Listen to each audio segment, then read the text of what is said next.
All right, I will say good morning, a good tavach. Zechus Baruch Hashem to begin another week together.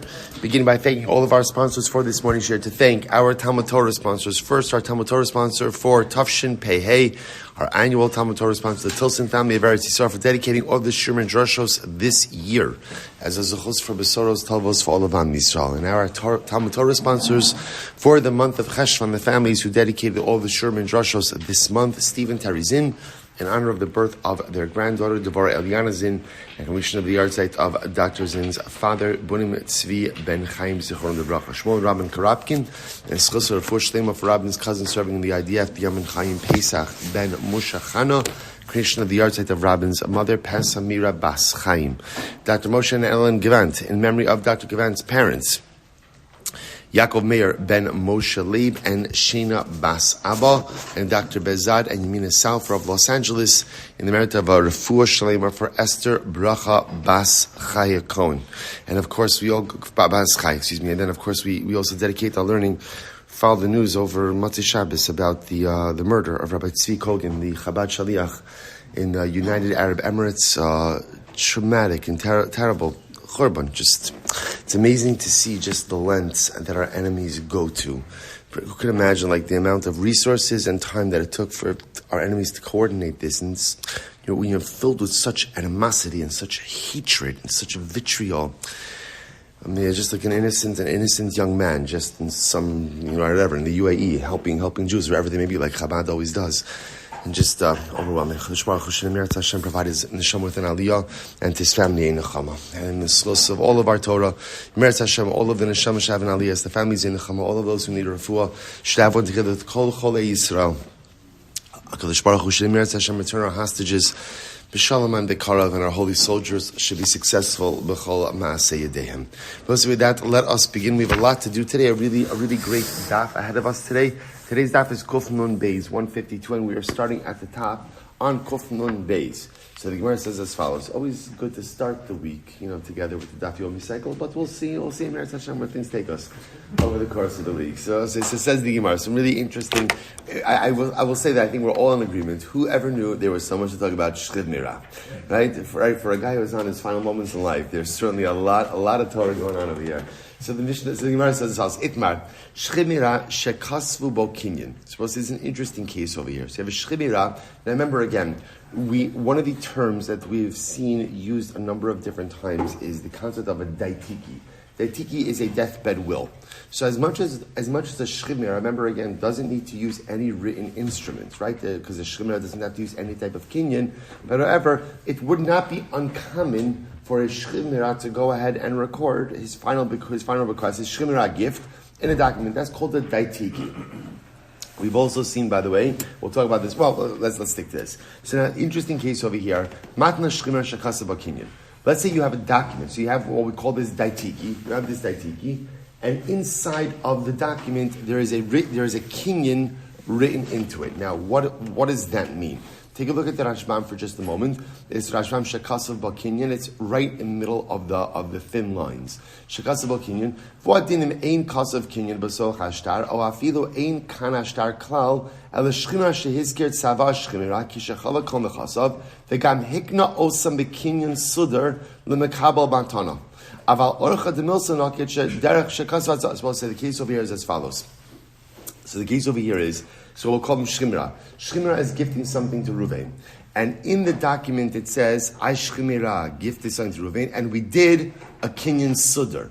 So the document records that a kinyan was performed. Now why is this intriguing? Because a Shchimra doesn't need a kinyan.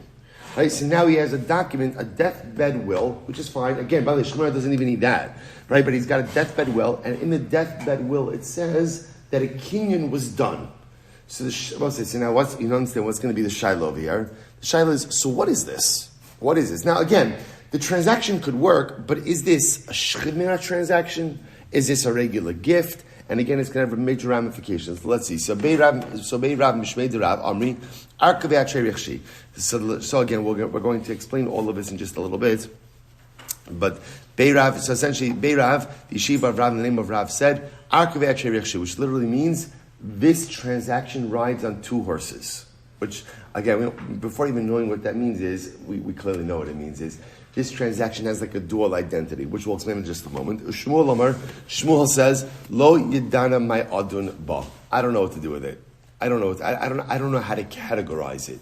So let's analyze both of these opinions. So Rav Mishmei de Rav Amar Arkevei Atrei Richshi. So in the name of Rav, they said that the transaction rides on two horses, because on one hand, Hari Kimat Nas Bari and Hari Kimat Nas Shchimira. In certain respects, this is like a healthy person's gift, and in other respects, it's like a shchimira. How so? Hari kimat nas bari. So on one hand, it's like a matnas bari. Now, why is it like a matnas bari? Shim amad eno chozer. Supposed to remember. Let's take a step back over here. The way a matnas shchimira works is how? It is clear. Essentially, matnas shchimira is a gift that in halacha is viewed as being done with the tanai. What's the tanai? What's the condition? What's the condition? If I die, the gift is good.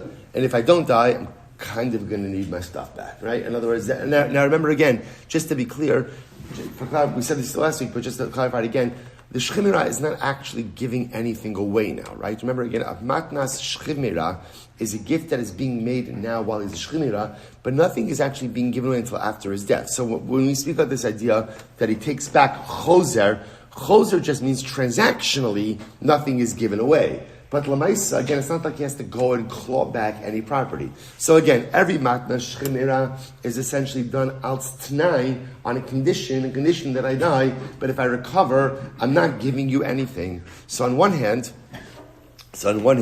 Bei Rav in the name Yeshiva Rav, in the name of Rav, said that it rides on two horses. On one end, it's like a matnas shchimira, and it's like a matnas bari. So it's like a matnas bari in that what? In this case, the shchimira recovers. No, good, thank you. On one hand, if the shchimira recovers, then halacha l'maisa, it's chozer. The gift comes back. So Harik matnas barishim amad. I'm sorry, just said it the wrong way. Harik matnas barishim amad eno chozer. So on one hand, it's like a healthy person's gift, and that's what? In that halacha l'maisa, if he recovers, the gift still stands. So we'll say, so understand what's happening over here. So remember, when a healthy person gives a gift, that is an irrevocable gift. So the idea over here is, so Bei Rav is saying like this, because there is a kinyan employed over here, and the kinyan is not necessary in a matnas shchimira. In certain respects, the kinyan, right, the presence of the kinyan categorizes it as a matnas bari, a healthy person's gift. Now, what's the status of a healthy person's gift? If I give property, right, and a regular person's gift, whether it dies or doesn't die, doesn't make a difference. The gift stands. So in certain respects, the presence of the kinyan makes it into a healthy person's gift, and therefore, even if shchimira recovers, still the gift will stand. On the other hand, Hari kimat nas shchimira, shem amar hava asal ploni. On the other hand, interestingly enough, it has the status of a shchimira gift. How? Because, let's say again, what he was doing is, let's say he was assigning a loan. Right? Let's say in this particular case over here, what shchimira was gifting to Ruvain was a loan. They're both saying, I remember again, we spoke about this before, if you have a milva, if you have a loan, how do you assign a loan to someone else? Stam case, I want to go ahead, Ruvain owes me money, I want to assign the debt to Shimon. So Shimon can collect it, I'm giving him the debt. How do you do that? How do you do it? Right, so excellent. Right, so if it's a written debt, in other words, if it's a milva al shtar, then you give over the document. Whoever has the document has the power of collection. What happens if it's a milva al peh, a verbal loan? How do you do that? Excellent. Ma'amid shlashtan. We had this last week. Ma'amid shlashtan. Ma'amid shlashtan is an interesting halacha where if you have the lender, the borrower, and now the person who I'm the lender, the person who I'm giving it over to, and we're all together, we could transfer it like that. Interesting halacha, Ma'amid shlashtan. The only other person who has the ability to go ahead and assign a debt without Ma'amid shlashtan and without the shtar is a shchimira.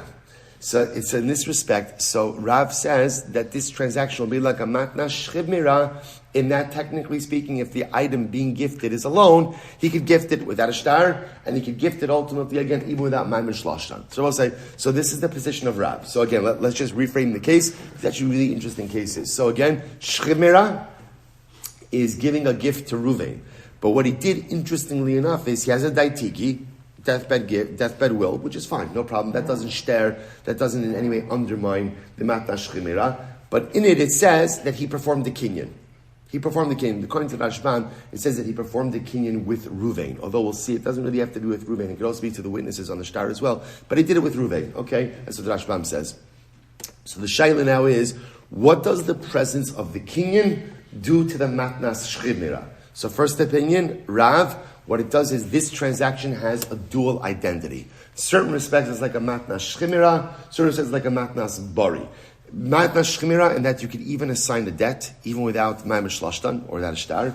And it's like a matnas bari, like a healthy person's gift, because if the shchimira recovers, the gift still stands. What makes it into a what is it that makes it into a quasi matnas bari? That is the presence of the unnecessary kinyan. Okay, so that's Rav. Beautiful, beautiful. Shmuel says, Shmuel Amar, Lo Yedana my Adin Bey. So Shmuel says, I don't know what to do with this. I don't know what to do with this. Why? Because on one hand, Shema Lo Gamar Lahaknoso Ela Bishtar. Shmuel say, here's the interesting part about this transaction. There's a kinyan and there's a shtar. The kinyan and the shtar. And the shtar attests to the fact that a kinyan was made. So maybe Shchimira has in mind to go ahead and halacha l'maisa only be makne'et with the shtar. Maybe that's, thank you. Maybe that's what he's trying to do. Whereas maybe the shtar is the mechanism of conveyance. Here's the problem. Both say, now, again, on one hand, fine, you want to make the shtar the mechanism of conveyance, that's fine. What's the problem in this case? The ein shtar la'achar misa. Ultimately, again, you can't. The shtar is not a mechanism after the Moshe. Remember again, just to be clear, there is only one type of posthumous property conveyance, and that is called Yerusha, inheritance. Right? You can't give a gift posthumously. You can't. There's no mechanism for that.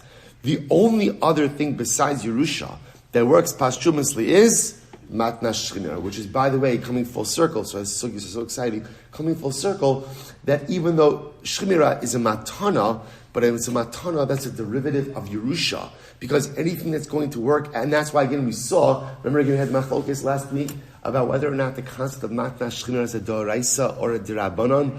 According to the opinions that said it was a doraisa, which psukim were they learning it from? They were learning it from Yerusha.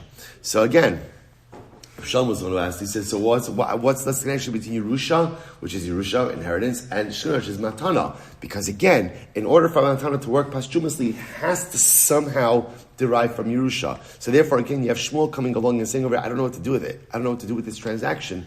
Because since you have a shtar and you have a kinyan in the shtar, maybe Shchimira only wants this to be chal through the shtar after he dies, and you can't go ahead and give a shtar after the death of the conveyor. So therefore Shmuel doesn't know what to do with the transaction. Okay, so we'll say, this is machlokes Rav and Shmuel. V'rami adirav. With the Shmuel. So we'll say, now the Gemara brings up a contradiction between the position of Rav and the position of Shmuel. The Gemara says, the Shalach Rabin Mishmeid Rabbi Avo. So Rabin sent to the name of Rabbi Avo the following idea. Have yadi, no, Sheshalach Rabbi Lazar Lagola, Mishum Rabbeinu. Rabbi Lazar sent out to the diaspora communities in the name of Rabbi Huda Hanasi. And what did he go ahead and send out? He said as follows: Shchimir Hashakaz Shamar Kisvu Utinu Mani Leploni Umeis. So this is an interesting case. Shchimir says this to witnesses: I want you to write a document and give a mana, give $1,000 to Ruvain, and then he dies.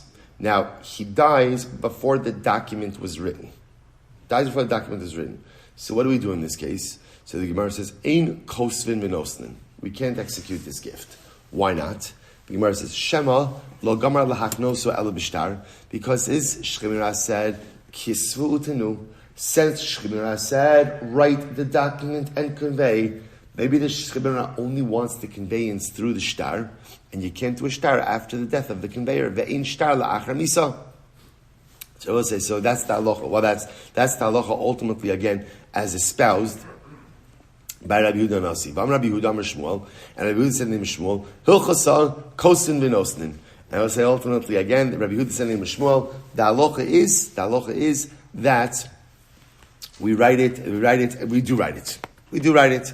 So the Gemara says as follows. See, here's the issue. So we'll say, here again, the Rabbi actually is Rav. Sorry. So the Gemara says here you see kasha de Rav, kasha de Shmuel. So we'll say both Rav and Shmuel are contradicting their previously espoused opinions. To which the Gemara says no.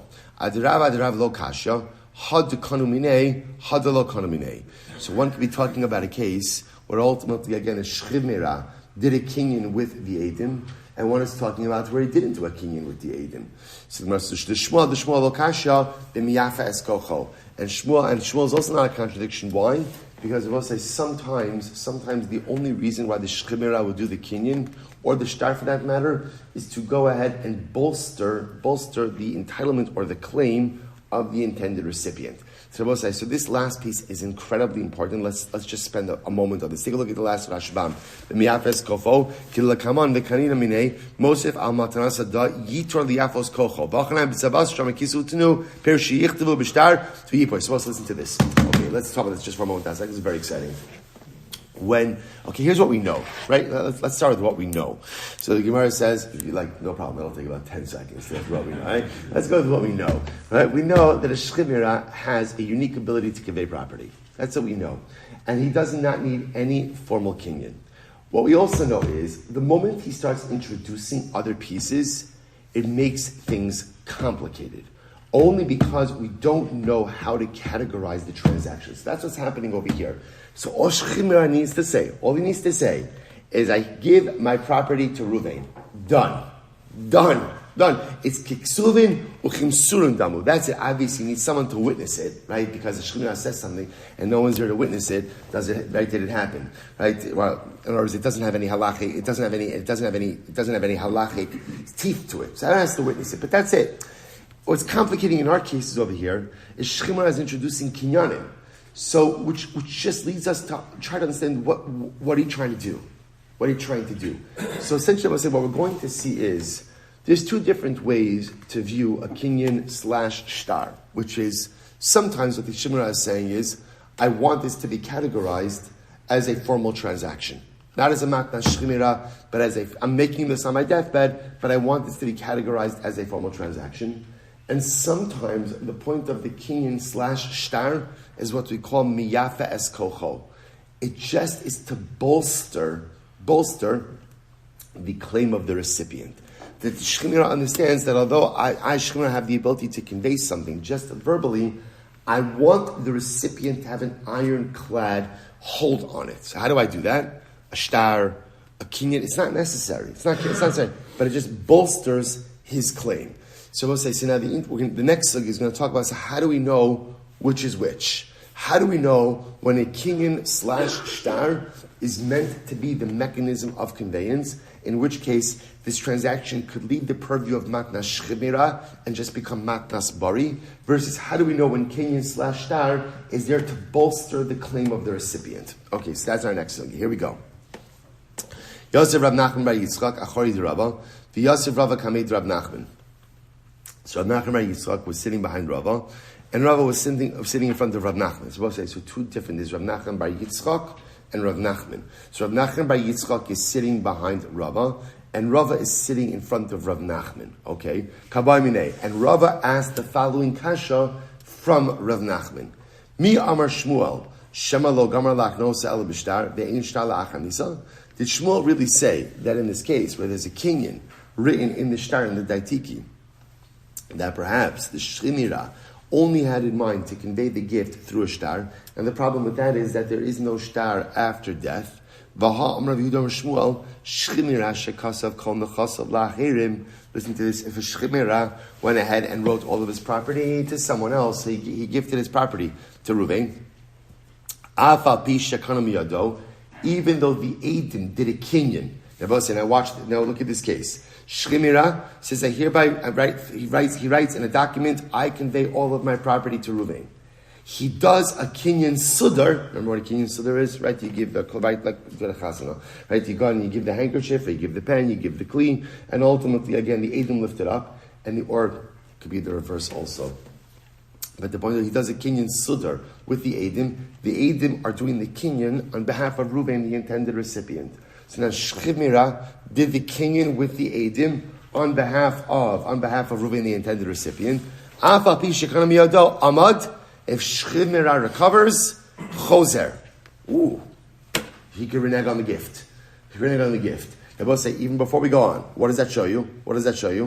That even though there is a kinyan happening over here, right? It is clear that this is still categorized as a matna Shchiv Mira. And therefore, again, it was done al t'nai, and therefore, if he recovers, ultimately the gift reverts. Why? Amad beis biyadua shelo haya kinyan ela machmas hamisa. Because, okay, I got it, he's doing a kinyan, but let's contextualize this. The guy's a Shchiv Mira. So, and again, there are other pieces that also categorize. We saw yesterday that whether the man of Shchiv has to be everything partially, but the Gemara says even with the kinyan, this is categorized as a matna shchira. Biyadua shelo haya kinyan ela machmas hamisa. Take a look at the Rashbam. Biyadua shelo haya kinyan ela machmas hamisa. Hilcha chozer bo ha'imeis kana mekabel matana below amrinan shavalo gamer laknosa ela b'shtar vein shalach hamisa v'kashya d'shmuel da'amar lo yedana my adon bev matna shchimira sheyesh ba kinyan dahainu hach. Here's what's interesting. Now, for our purposes, just understand what's happening over here, right? So Rav is right. Rava, sorry. Rava is asking this kasha to Rav Nachman, right? And Rava says like this. Now, remember, Shmuel previously had said that when you have a kinyan in a shtar, Shmuel said, I don't know how to categorize that transaction. Is it matnas shchira, is it matnas bari? So Rav says to Rav Nachman, is that true? But what about the fact that there's another statement of Rabbi Yehuda's name is Shmuel? And Rabbi Yehuda's name is Shmuel, that if a Shchiv Mira goes ahead and makes a gift, and he records it in a document, Kasu kol nechasav ploni, and he does a kinyan with the edim, Shmuel says, it's still called a matna Shchiv Mira, because it's clear that the intention ultimately is to go ahead and halacha l'maisa, make it a deathbed gift. And therefore, if Shchiv Mira recovers, the gift is void. Here we see that Shmuel says that even a matna Shchiv Mira with the kinyan written inside of it is still considered to be a matna Shchiv Mira. So Shmuel is contradicting himself. So the Gemara says, "Va'achli Leib biyadei v'ishtik." Rav Nachman waved me off with his hand, and I was silent. So remember again, Rav is asking to Rav Nachman. Rav Nachman waved his hand, and Rava was silent. Okay, good. So the Gemara says, Ki kam, Amar Rav Nachman bar Yitzchak l'Rava. So listen to this. So now Rav Nachman left, right? The Rebbe left. So what happened? After the Rebbe left, right? He waved his hand, he shut down this dialogue. So after he got up, Rav Nachman bar Yitzchak says, now remember again, Rav Nachman bar Yitzchak was sitting behind Rava, right? So Rav Nachman bar Yitzchak was behind Rava. Rava was in front of Rav Nachman. Rava asked this kasha to Rav Nachman. Rav Nachman gave him the hand, right? Waved him off and left. After Rav Nachman left, Rav Nachman bar Yitzchak turns to Rava and says, "Hey, what was that? Right? What was that? My achvilach. What was happening over there? Amarlei b'miafes kocho." So ultimately, again, so apparently, however Rava understood, but Rava understood what Rav Nachman was saying, that this is a different kind of case. What's this case over here? This is a case of where it was clear that the kinyan was not meant to affect the transaction, but rather the kinyan was meant to solidify the recipient's hold on the property. So let's remember again, let's pause here for just a second, let's go back for just a moment before. We just said before that halacha l'maisa, when there is a kinyan involved in a matna Shchiv Mira, there are two different ways to view the kinyan. The kinyan could be what we'll call a mechanism for the actual conveyance, a transactional mechanism, or the kinyan could be just a way to solidify and bolster the hold of the recipient. In other words, transactionally, everything is being done through a matna Shchiv Mira. I don't need the kinyan. The kinyan is just there as an extra added layer to bolster the hold that the recipient has on this property. So apparently when Rav Nachman waved off Rava, he was saying, you're getting the case wrong. This is a case of where the kinyan was not used for its transactional impact, but rather, again, was just used to bolster the hold of the recipient. And therefore, in that case, interestingly enough, everyone agrees that what? Everyone agrees that it's a matnas shemira. Shabbos says, this is very interesting. So now we're narrowing this down a little bit. So apparently, in a case where there is a kinyan, but it is clear that the kinyan is not being used for transactional purposes. Rather, it is just being used to bolster the claim, or to bolster the hold, right? To bolster what's the word I'm looking for? Not claim, but there's, to solidify the ownership, to solidify the ownership of the recipient, not for transactional purposes, then Allah L'maaseh, everyone agrees that the transaction still remains a matnas shemira. I suppose what's the $1 million question? This is $1 million question. How do you know which is which? All right, excellent question. So the Gemara says, so how do you know? Like, just because let's remember again, it kind of sounds like the words are always the same, right? The transactions. So how do you know, for example, when a kinyan sudar is being used to affect the transaction versus when a kinyan sudar is being used to solidify the ownership of the recipient? Here we go. Amrav Chista. We'll say when you find the following written in the document. So in other words, remember again, we'll say all of these cases they have a shtar also, right? So when you find the following written in the kanina minei mosif al matanasa da. So when you find that verbiage, what that phrase means is we, the Edim, have done a kinyan sudar with the shemira, the kanina minei. So we did a kinyan with him, mosif al matanasa da, above and beyond this matana. So what does that show? What does that highlight? Above and beyond this matana, what does that highlight? So that highlights the idea that the matana is valid by itself. Right? The matana is already good to go. The matana is fine. And we also did something additional in addition to this matana. Right? We also did a kinyan sudar. So when you have that type of lashon, ultimately in the transaction, that is clear that the kinyan is not being made for transactional purposes because, again, the matana was already done, but it's the kanina minei mosif. We also did an additional kinyan with him, additionally above and beyond the basic transaction of the matana itself. Incredible. So we'll say, so now that is the way the Gemara is kind of ending off in this particular sugya over here. That halacha l'maisa, if there's a kinyan written into a matnas shemira, so then halacha l'maisa, if the kinyan is being used to affect the transaction, that's when we have a machlokes Rav and Shmuel. But if the kinyan is being used just to solidify and bolster the claim of ownership of the recipient, then halacha l'maisa, everyone agrees it's still considered to be a matnas shemira. That does not impact the transaction. So I'll just read to you the Rambam. The Rambam says as follows. So this is in Hilchos Zechia Umatana, Parakas, Halachos Yud and Yud Aleph. Here it is. Matnas shemira shakasa bakinyan. This is our case. So you have matana v'shemira that has a kinyan written into it. Now, what does it mean has a kinyan written into it? So again, that means that in the shtar, because remember again, in the shtar it says shemira is conveying property over to Ruvain, and in the shtar it says that we did a kinyan sudar. That's what it means. In the document it says we did this kinyan. So bein shaisa b'mikzas nechasa, bein shaisa b'chol nechasa, we're leaving that on the side. Chosh shin la shema lo gamar laknosa ela b'shtar. V'hoil u'matana zu lutzikana el la'achar misa, vein shtar la'achar misa, v'hare hamatana b'tela.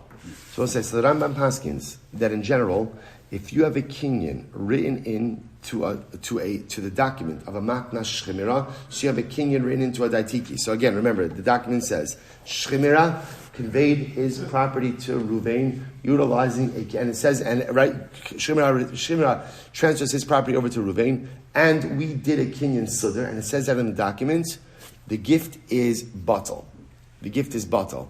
Now, the reason the gift is batal is why? Because we don't know what's happening over here. Is this a matnas shemira? Is matnas shemira? Or does the shemira only want the shtar to affect the kinyan, the matana, after his death, and ein shtar la'achar misa? So therefore, halacha l'maisa, if shemira writes a kinyan into the shtar, invalidates the gift. However, the Rambam says, v'imkana mimenu k'dil yapos koach hamakabel, kigon shekasav v'kanina mimenu mosif hamatana zu, harehi kayames. But here, then the Rambam accepts this qualification. But If it's clear that the only role of the kinyan was to bolster and solidify the ownership of the recipient, then it's a matna shchina and the kinyan does not in any way share or undermine the transaction. How would you know that? For example, in a document it is written, V'kaninu mimenu mosif al matanazu. Use that lashon. And we also did a kinyan. In addition to this matana, we also did a kinyan. What does that show? That the matana is a matana by itself, and the kinyan is something additional to bolster ownership. In a type of situation like that, the matana ultimately will still stand. Incredible. Beautiful, beautiful, beautiful. All right, let's go back there. So Pshita, we're on Kufman, Beis 150, 2b, 2, 4, 6 lines down from the top. So Pshita, Kasav Lazeh, Kasav Lazeh. So the Gemara says, listen to this case. So let's say, again, Shemira goes ahead and Kasav Lazeh, Kasav Lazeh, which means, Rashbam says, Shemira Shakasav Kol Nechasav L'Ruven, Mata Shemira. So Loshna Ba'pev, Loshna B'Iksav, Levar Matana. So the Chazav Kasav Al Nasa L'Shimin.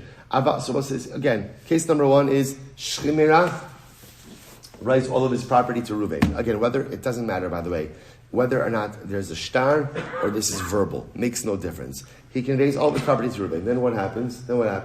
That's on Sunday.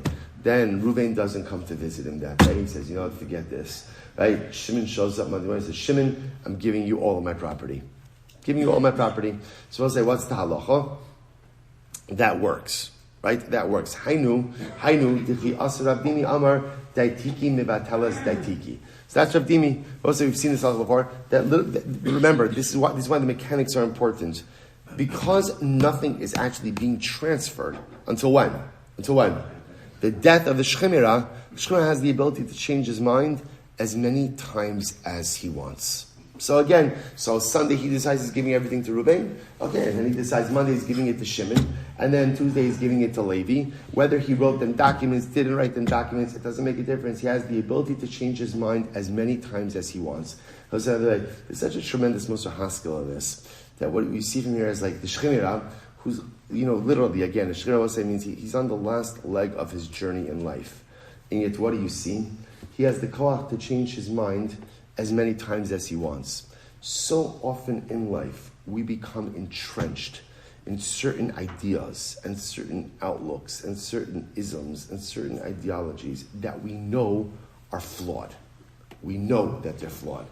But we become so embedded and so entrenched in them that we feel that we can't change it. I can't navigate out. And the Gemara says, there's nothing further from the truth. If someone on his deathbed could change his mind an unlimited number of times, then Allah Chaskama Vakama, we who Baruch Hashem are alive and kicking, we're alive and kicking, Allah Chaskama Vakama have the ability to change our mind on certain things as well, right? All of us have these things in our life that I know, like this outlook, this idea, this approach, it's flawed. It's flawed. You could plug it in anywhere. It could be in my parenting, it could be in my marriage, it could be in my business, it could be with my friends, it could be in my Yiddishkeit, whatever it is. I know that it's flawed. But I spent so many years embedded in this mindset and embedded in this ism, embedded in this ideology that I just feel like I can't navigate my way out of it. Why not? Change your mind. Change your mind. It's not that simple. Actually it is. Basra Kufman Beis. Shchimira can change his mind on a dime. No one can stop him. He's in charge. He's in charge of what he thinks, how he thinks, and where his property goes. Allah has come. We'll say sometimes change is difficult, and sometimes change is as simple as deciding to flip the switch. I'm no longer taking this approach. I'm no longer viewing the world in this way. I'm no longer viewing myself in this way. I'm making the conscious decision to think differently, to decide differently, and to approach life differently. If the Shechina can do it, I can do it as well. The Gemara says, however, what about the next case? Kasav v'zika lazeh, the kasav v'zika lazeh. Okay, so here's where it becomes much more complicated. Let's say Shechina decided on Sunday, I'm giving my property to Ruvain. And he wrote a document, and he gave Ruvain the document. Right? So now Ruvain had looked at Rashbam. Kasav v'zika lazeh, kasav kol nechasav l'Ruvain, u'masar lo es hashtar l'ra'ayos zechuso.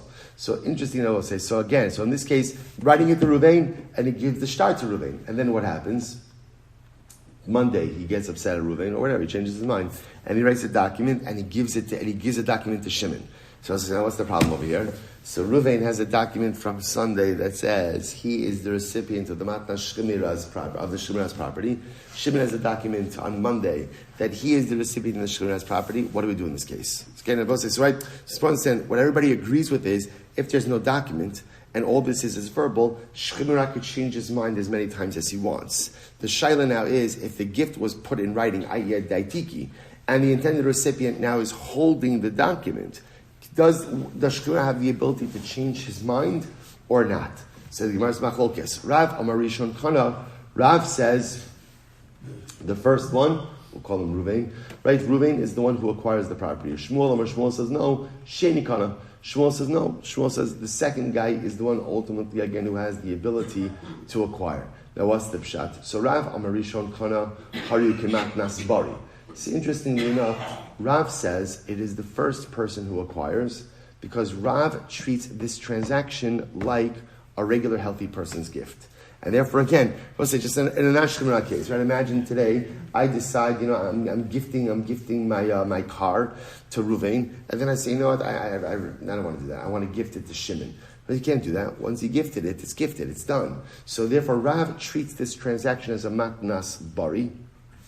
We'll see why that isn't just a little bit. And Shmuel, on the other hand, Shmuel says, Sheni kana harihi kimatnas shchimira. And Shmuel says, ultimately, again, this is, the second person acquires it because he holds, it's like a matnas shchimira. Let's take a look at the Rashbam for just a moment. Rav Amar Rishon Kana, it's 4 lines up before the lines get wide.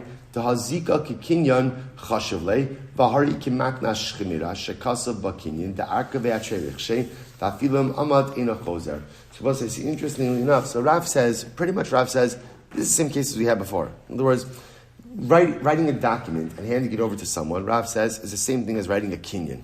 It's the same thing. In other words, you're utilizing an additional mechanism of conveyance. So therefore, again, what did Rav say before? Rav said earlier, this a gift like this, that has a kinyan in this case is a shtar, ultimately rides on 2 horses. It has the properties of a matnas bari and a matnas shemira. But because it has the properties of a matnas bari, a healthy person's gift, therefore the first guy acquires it, the second guy does not.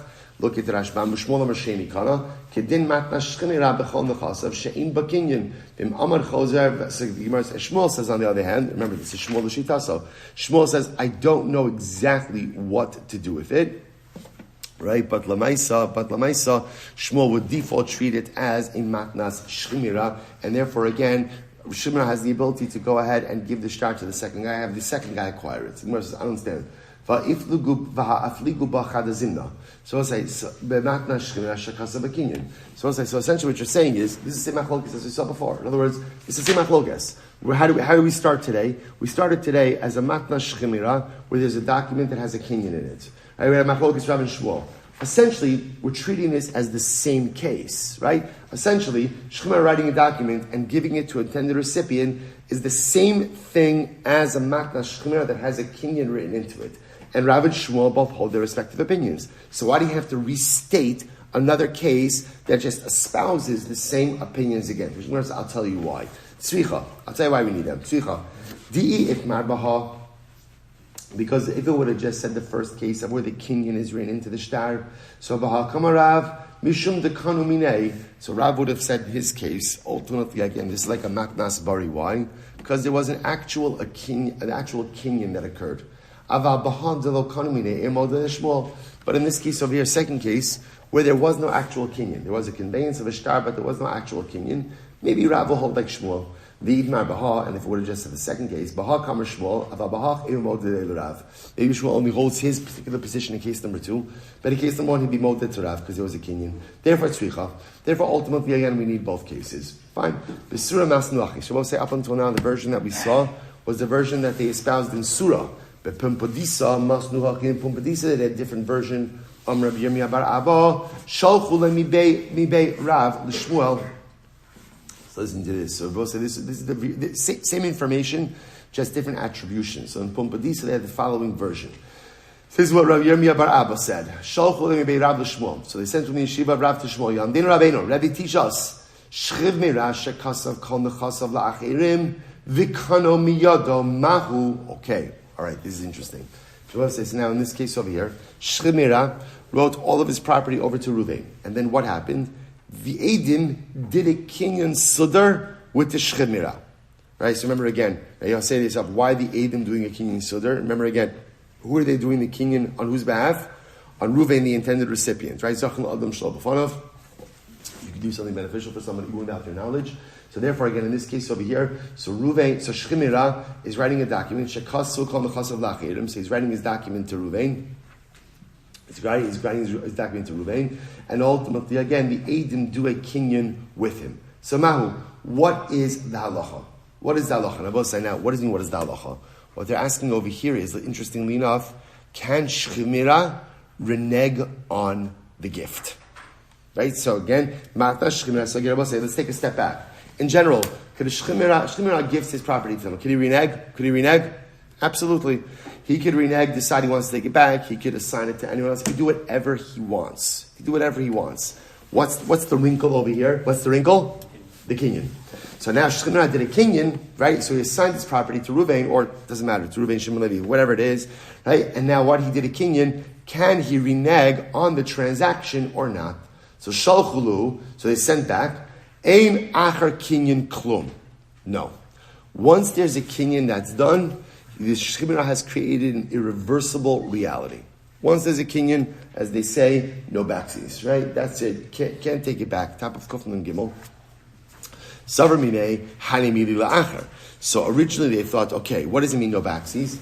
That the Shemira cannot go ahead and take the property back, cannot assign the property to someone else. Like that's what it means. Can't assign the property to someone else. But maybe if he wants, let's say Shmuel wants to take it back for himself. Okay, you're right. So I understand. So once Shemira does a kinyan, right? So therefore, and he assigns it to Ruvain, he can't then decide to assign it to Shimon. Fine. But what if he wants to take it back for himself? He wants it for himself. I would have thought that should be okay. Amr Lahu Rav Chisda. So first of all, take a look at Rashbam. Tap Rashbam of Kufnun Gimel Amud Aleph. Savar minei hanimili de'ein la'achar kinyan klum shim kasav azika l'rishon v'kasav azika la'achar derishon kana legamre ukigon shemesh shemira avali atzmo yachal lachzer bo im ya'amo mechalyo lo kana rishon shalahaya kinyan elamachmas misa. So when do we say that halacha l'maisa if there's a kinyan that halacha l'maisa shemira can't renege? So that's only the matna shemira. But if Shemira wants to go and take the property back for himself, he should be able to do that. Amru Rav Chisda, said Kufnun Gimel Modal 153a, second line down. Amru Rav Chisda, Kias Rafuna Mikofri Pirsha Bein Liatzmo Bein Liacherim. Fascinating. Once the Shemira does a kinyan, it becomes an irreversible gift. It's irreversible in that he can't assign it to someone else. And it's irreversible that he can't take it back himself either. The Gemara tells a story. So there's a story like this. A story like this that Ashram says, "Kasav v'zika v'kanu minei v'raza lachsabal kisham mechalyo." So this is the case. Shemira was on his deathbed. What did he do? He assigned his property to Ruvain. He went ahead and he did a kinyan. Did a kinyan with the Eidim. And then Abba said, then what happened? He recovered. So he wanted to cancel the transaction. So the Gemara says, Asu l'kamed Rav Huna. So they came before Rav Huna because the Shemira wanted to cancel the transaction. Can you imagine this case? Right? Shemira wrote in a document that he's gifting his property to Ruvain. And he also did a kinyan. Still with the Eidim. And now Baruch Hashem, Shemira recovers. So he goes over to Ruvain and says, Ruvain, I'm canceling this. So Ruvain, can you imagine this? Ruvain's like so happy. So Baruch Hashem, Baruch Rofei Cholim, incredible. Tell me when the Kiddush is. I'm not giving you back your stuff. Right, but so happy, Baruch Hashem. So they come before Rav Huna, Amar, Mai Yavid Lecha, Delo Aknis Kidemaknu Inshi. What can I do for you? You did not follow the normal protocol. Of Shemira. What's the normal protocol of Shemira? I'm going to say, remember, this is the beauty of the framework of Shemira. The beauty of the framework of Shemira is that it allows for retraction of the gift, or the cancellation of the gift. It's not even retraction, it's cancellation, should a person go ahead and recover. The problem is, once you start using mechanisms that are outside of normative Shemira, Rav Huna says, what do you want from me? You made a kinyan. You didn't need to make a kinyan. That was the beauty of this. You didn't make a kinyan. You could make a matna shemira and just leave it alone. You complicated it. You did the kinyan. There's nothing I could do for you. The gift is irreversible. Also, a tremendous Musha Chana on this also. Right? How sometimes in life, when we create difficult situations, sometimes we create difficult situations for ourselves, and then we go to other people hoping that they're going to be able to extract us from that situation. And I will say, sometimes you could get help, but sometimes when you make your own mess, no one else can help you clean it up but you. When you make certain bad decisions in life, the only way to back out of them is by yourself. It might be nice, it's always tempting to ask other people for help, but sometimes if you get yourself into it, you need to get yourself out of it. So we'll say, how do we paskin? So this is actually very interesting. So the Rambam writes over here as follows. So we'll say, so again, in this case over here, remember, in this case, so what's happening over here is, just to illustrate the cases differently. In previous case, there was a kinyan written into the shtar.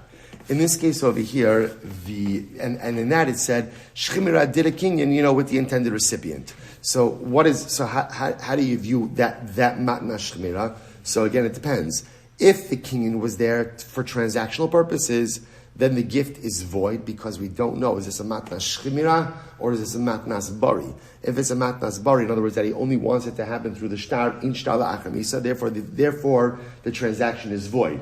If the kinyan was there to bolster and to solidify the ownership of the recipient, then it's a matnas shchimira and it's fine.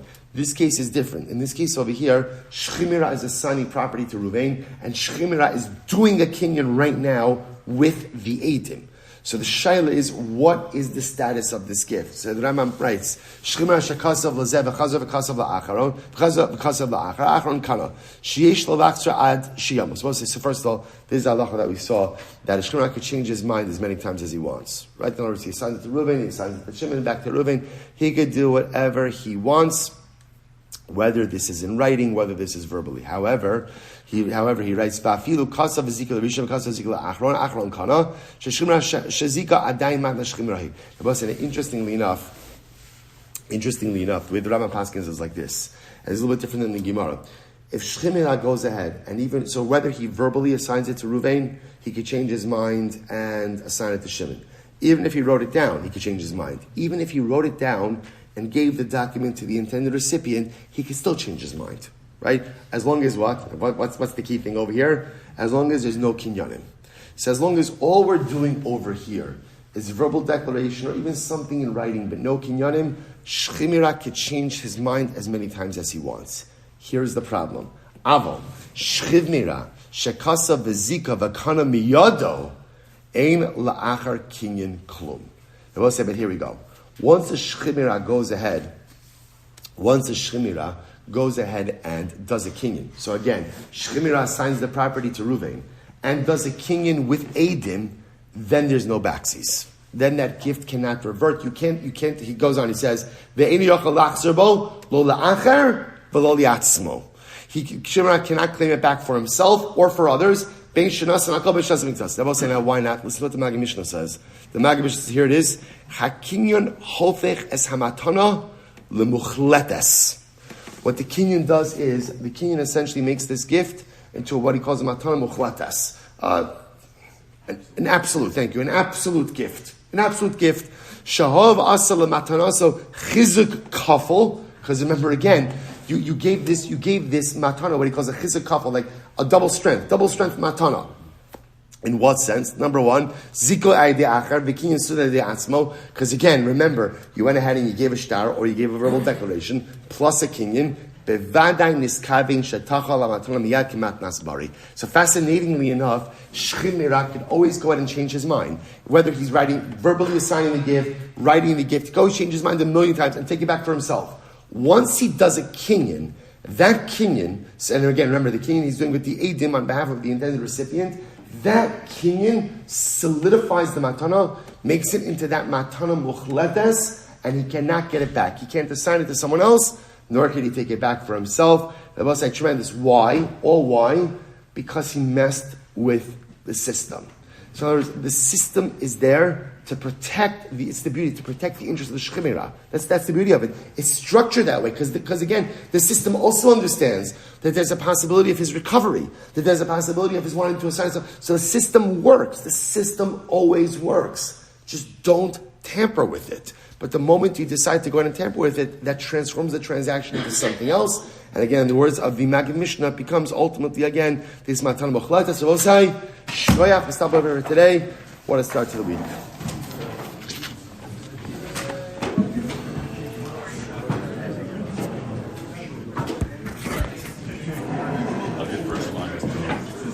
So if the